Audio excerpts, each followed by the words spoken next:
here we are today. And I'm ready to get down to business.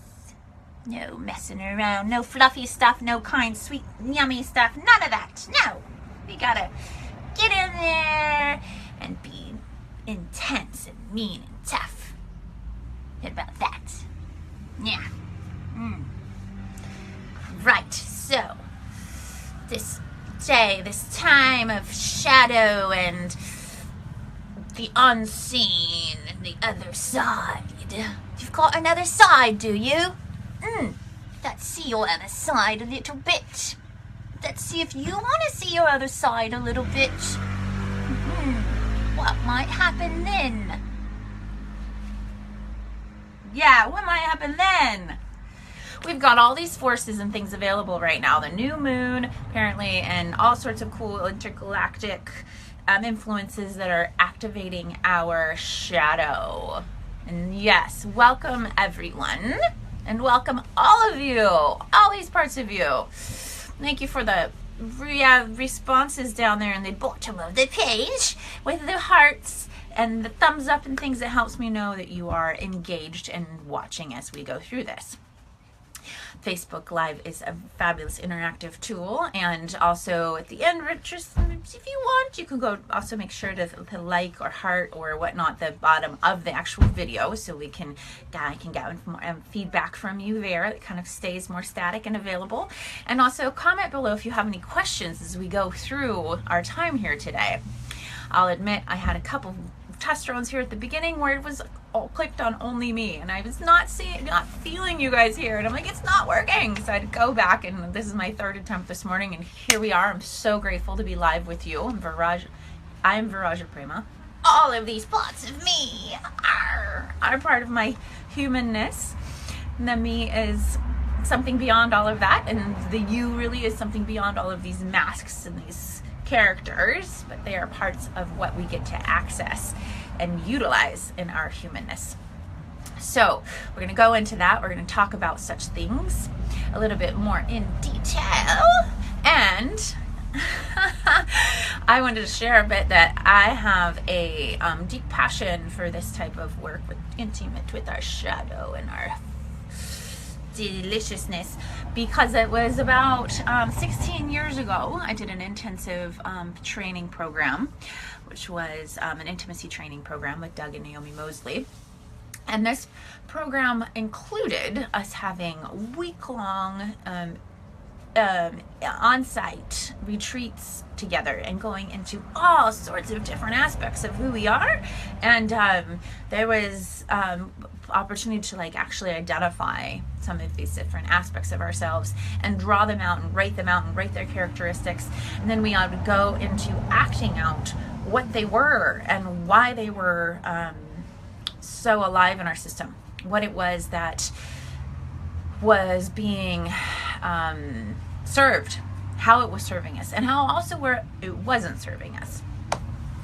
So if it's right with you, we're going to dive a little bit into this conversation today and talk a bit about shadow aspects and what is there and what's possible. Good? Like that? Yeah. So, and also, like I said, if you have any other questions, just post them in the comments below and I will see them. Hello, Christopher, and hello, Stu. You're sweet. Thank you for your participation here, and everybody else that's here. Yes. So, shadow aspects. Our shadow, our other dynamics of, it could be these parts of us that might be lurking in the shadows or in the background, in the subconscious, or in our places where we get the most triggered or the most scared. These parts can come up. So I have a few different perspectives on this topic from different trainings and things that I've done so far, and I'm going to kind of try and blend them here for the first time I've done it out loud with anybody. So let's check it out, shall we? All right. So there are different archetypes in us. Yes, there are. Hi, Erin, Ariana, hi. There's different archetypes in us that we all have. There's like the knight, the king, the prince, the wizard, you know, the queen, the princess, the sorceress, or the shaman, the damsel. You know, those are some archetypical archetypes. And there are many other modern labels, other labels we can put on these. There's wife, there's husband, there's student, there's son, there's father, there's mother, there's the warrior, the warrioress, the devil, the angel, the killer, all of these. Have you played with these before intentionally? There's a curious thing that happens. Interesting thing that happens. We can see which ones are we most resonant, which one are we most easily able to go, oh yeah, and which ones are we like, oh, no, oopsie, no, perfect timing, this is from my costume, no.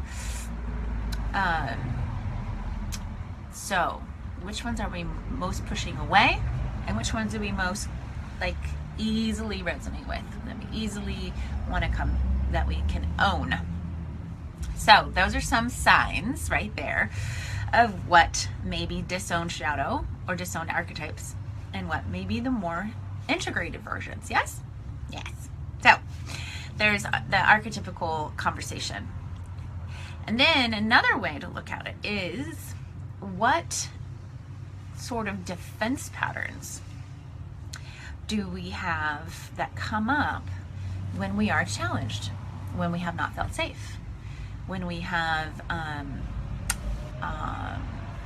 needed to protect ourselves? And that way of being could also look like a shadow aspect of us. And once we can like start seeing these things and recognizing what's happening, then we can have more choice. So that's the whole idea of shadow work, is to kind of notice, discover, ooh, what's in there? What's in there? And as we notice it, we shine light on it of awareness, and we can bring it in to our happy family of all these aspects of who we are. And in this happy family of who we are, we can negotiate, and we can acknowledge. And when parts of people are acknowledged, they usually don't have to act out so much. You ever notice that? With kids and humans, like, we're often acting out and doing things just because we need attention or love, or to be seen, or to be witnessed, or to be acknowledged. So because we feel like those needs are not met, we will act out in order to get those needs met. So that's the third part of this, which is that there are needs that can come up, that do come up, we have them all the time. And when they come up as unmet in our lives, we will find ways to get those needs met. And we will find ways to get those needs met consciously or subconsciously, in a supportive, positive manner, or in a another way, subconscious or manipulative or aggressive way. Underneath all of that is we are just beautiful humans, so dynamic and complex, and we have needs. We all have them.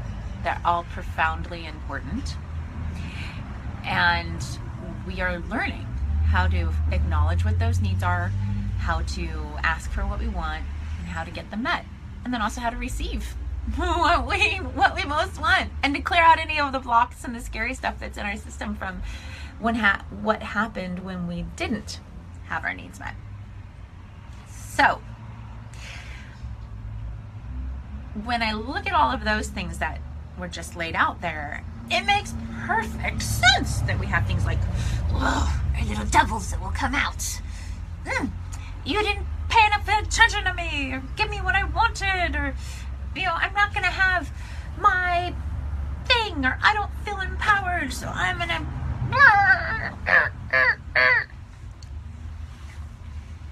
It's innocent, and there it could be damaging if we're constantly operating as an adult in the world through our shadows or through our defense patterns. So something like the party last night, or doing intentional work around this, or bringing awareness in your own personal life to what's occurring, will be beneficial for many reasons. It can be beneficial for the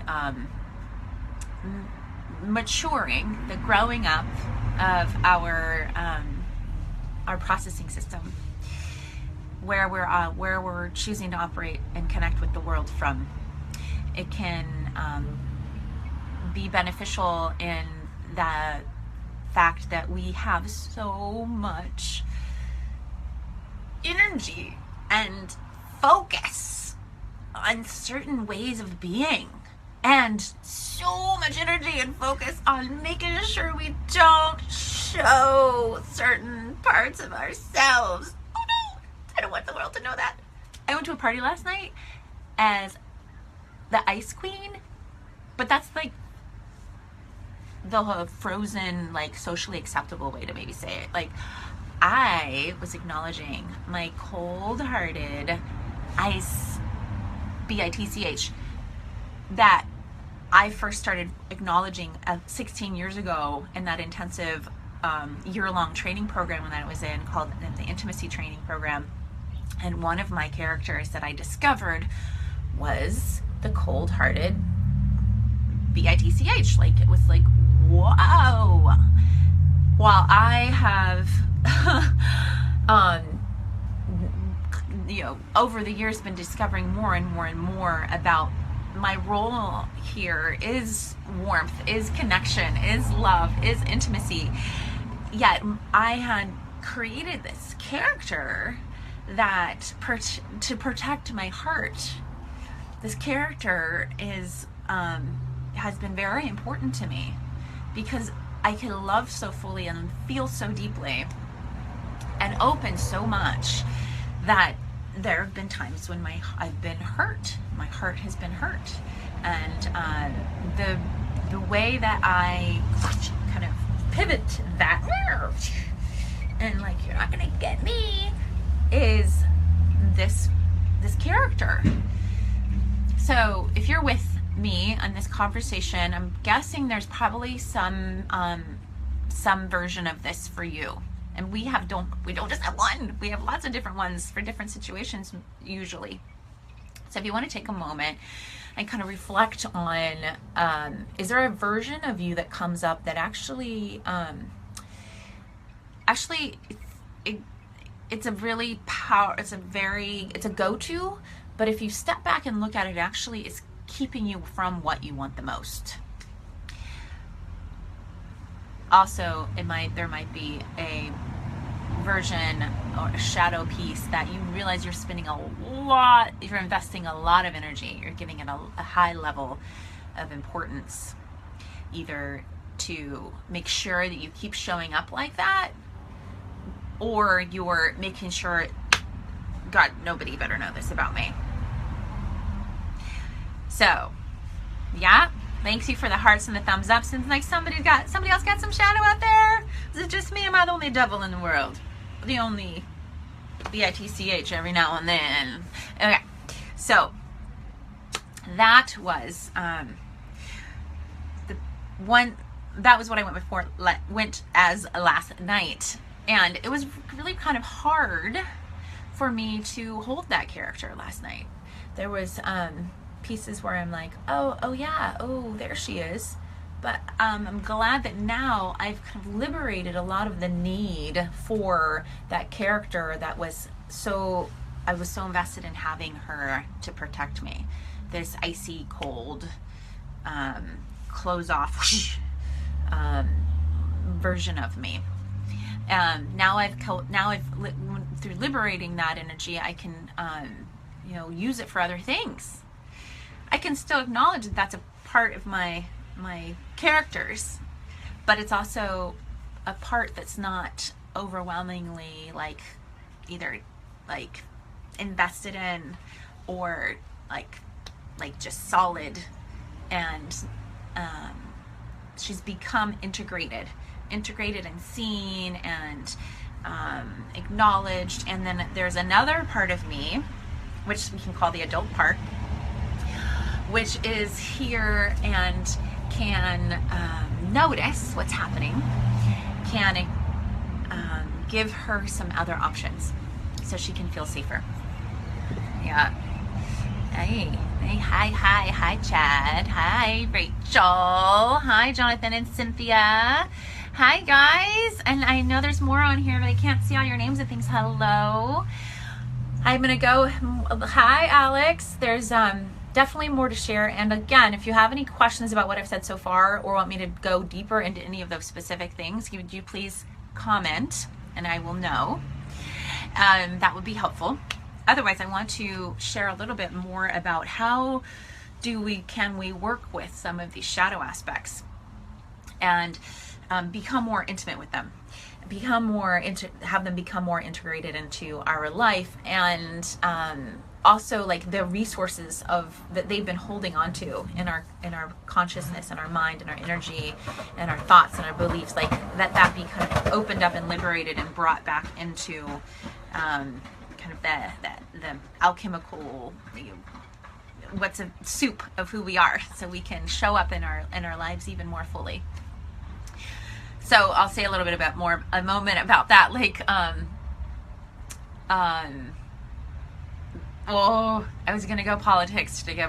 I kind of like alluded to that in one of my last lives. I'm like, maybe we'll talk a little politics because it's election day coming up, and the shadow, and it's so interesting, all the timing of all these things happening, coinciding, Halloween, and then I don't know if you heard me say, but the new moon, and astrology experts are showing that's all the things lined up right now are about evoking the shadow, about our past wounds, and those coming up to the surface for us to see and reevaluate and analyze and possibly heal and liberate. So here we are. So I'm gonna go there. I'm gonna go to in the conversation to a shadow. It could be called a shadow aspect. And thank you, Kama Devi. I am the devil that could be owned by everybody. Not owned in your own self. Can you own your own devil? That's the idea. What would the devil in you really, what does it do? What does it want to do? Like when we go into the shadow work, we really let ourselves just like go there. And it's really fun. There's Gestalt therapists out there. I do this work with people. You can play with it on your own. There's, I think the shadow process, which is Debbie Ford's signature work. I think that's still going out there. There's so many important good things that are helping around this topic.